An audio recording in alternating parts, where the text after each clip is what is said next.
Les ammonites sont des mollusques marins. Elles appartenaient au groupe des céphalopodes, comme nos amis les pieuvres, les calmars et les nautiles.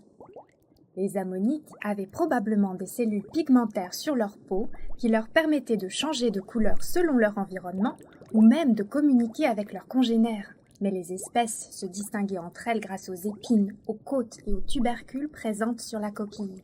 Elles pouvaient être de taille et de forme très différentes, de quelques millimètres à plus de 2 mètres. Chez certaines espèces, la taille permettait de différencier les mâles petits des femelles plus grandes. Munies d'un système de propulsion, elles se déplaçaient rapidement pour se nourrir, mais aussi pour échapper à leurs prédateurs, les reptiles marins. Les ammonites sont apparues il y a 390 millions d'années et ont colonisé la quasi-totalité des océans. Elles disparaissent il y a 65 millions d'années, en même temps que les dinosaures. Aujourd'hui, les seules ammonites que nous pouvons observer sont des ammonites fossilisées. La fossilisation est le résultat de circonstances exceptionnelles où sont intervenus de multiples facteurs. Un animal, notre Brigitte l'ammonite, vit dans l'océan. L'animal meurt et son corps se dépose sur le fond. Le corps est recouvert rapidement par des sédiments, vases et sable. Il est ainsi protégé des prédateurs. Ensuite, 2 possibilités se présentent. La carapace se transforme elle-même en roche. Le fossile est alors une sorte de copie de l'animal original. On parle de fossile pétrifié. Deuxième possibilité, les sédiments à l'extérieur et à l'intérieur de la carapace se transforment en roche. La carapace disparaît.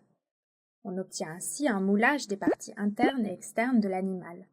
On parle de fossiles moulés. Par la suite, des sédiments continuent à se déposer.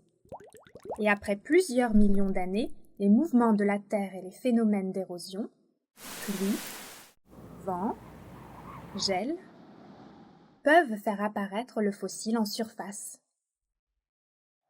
Mais la fossilisation peut parfois être très rapide. On a retrouvé des mammouths entiers dans de la glace et des insectes dans de la résine. On parle de fossiles piégés. La paléontologie est l'étude des fossiles et du phénomène de fossilisation. Elle s'occupe d'interpréter la vie sur Terre, des premiers organismes complexes il y a 600 millions d'années, à la disparition des mammouths il y a 10 000 ans.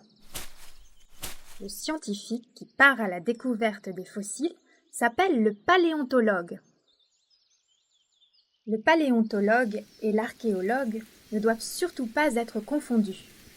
L'archéologue, lui, étudie la vie des hommes, de la préhistoire jusqu'à nos jours. Les collections de paléontologie restent vivantes et évolutives. Elles s'accroissent régulièrement grâce aux récoltes sur le terrain. L'exposition de spécimens fossiles dans les musées est aussi un moyen de les rendre accessibles au plus grand nombre et de pouvoir ainsi partager leur histoire.